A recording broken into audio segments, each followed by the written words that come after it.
est un peu plus de 8h20, Focus Première. Cette question ce matin, Gilets jaunes, pourquoi tant de haine? On en parle dans Focus Première avec nos invités Jean-François Amadieu, sociologue et spécialiste des mouvements sociaux.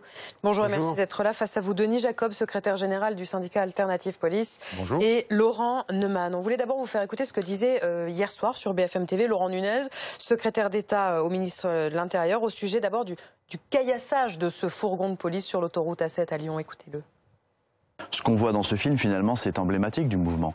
Des hordes de sauvages qui veulent s'en prendre à nos institutions, qui veulent s'en prendre aux policiers.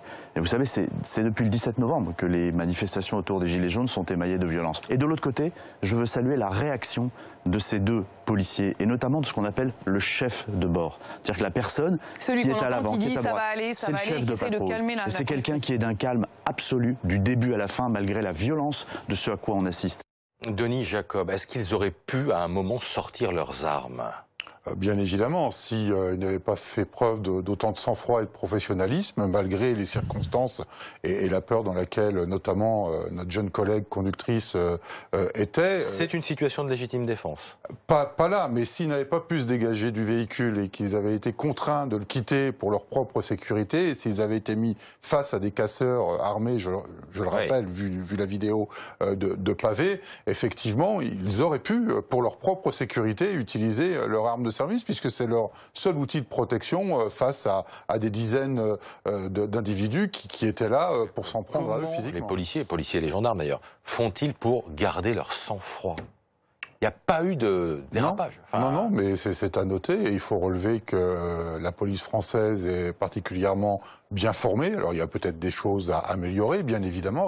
Rien n'est parfait, mais sur ces manifestations, mais d'une manière générale dans le cadre de leur mission, ils font absolument preuve d'abnégation et d'un professionnalisme hors du commun. Si la police, en plus française, n'était pas républicaine, malheureusement, on aurait connu autre chose. Dans d'autres pays, ça ne se serait pas passé comme ça, c'est ce que vous voulez dire? Bien sûr. Enfin, si la police française n'était pas républicaine, vous croyez un seul instant que depuis le début des mouvements des Gilets jaunes, on n'aurait pas eu des morts? Alors, on a eu malheureusement des dommages collatéraux dans le cadre de manifestations particulièrement violentes, et c'est toujours regrettable. Personne ne peut se réjouir d'avoir des blessés, mais fort heureusement, nous n'avons pas eu de morts. Et on constate dans ces images-là qu'on essaye de pousser de plus en plus les policiers à commettre une faute pour ensuite dire que, eh bien voilà, la police, il y a une bavure, la police a tué.